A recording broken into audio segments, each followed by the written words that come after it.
country.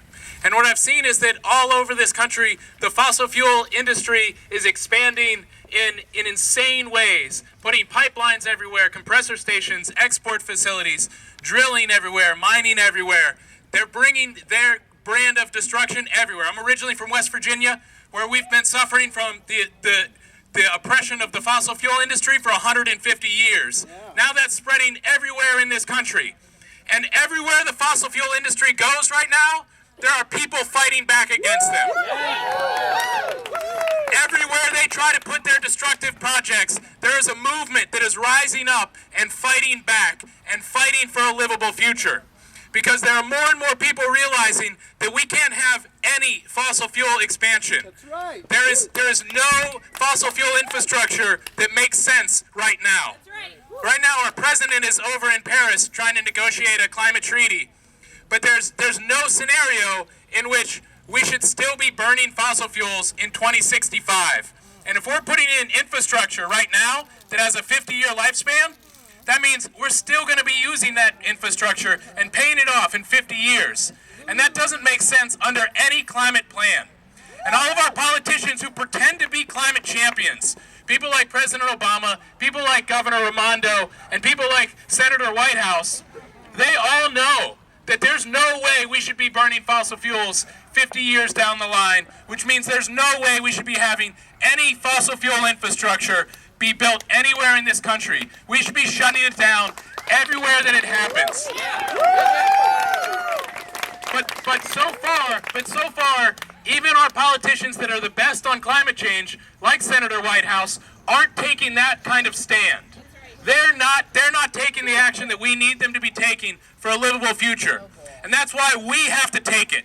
That's why communities everywhere in this country are standing up and fighting back. And why we increasingly have to resort to civil disobedience and direct action to actually put a stop to these destructive projects. Because we don't have a democracy in this country right now. We don't have political leaders that are actually representing our interests and standing up to corporate power.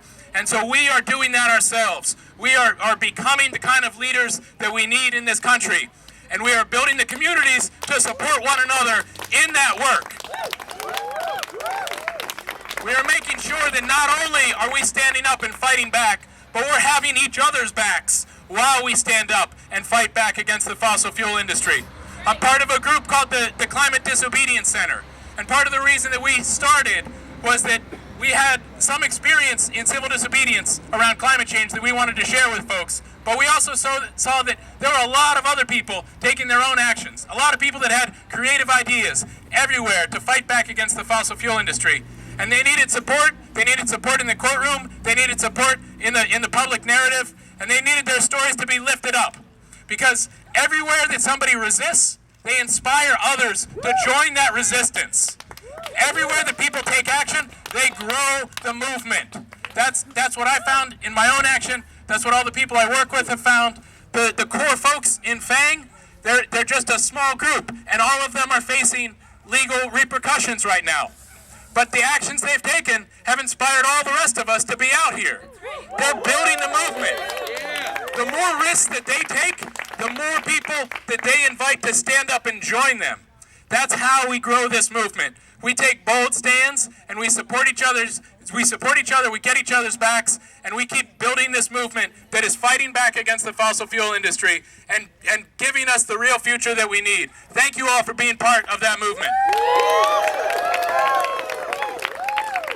Thank you, Tim. So next we're going to have Nancy, who's organizing up in New York.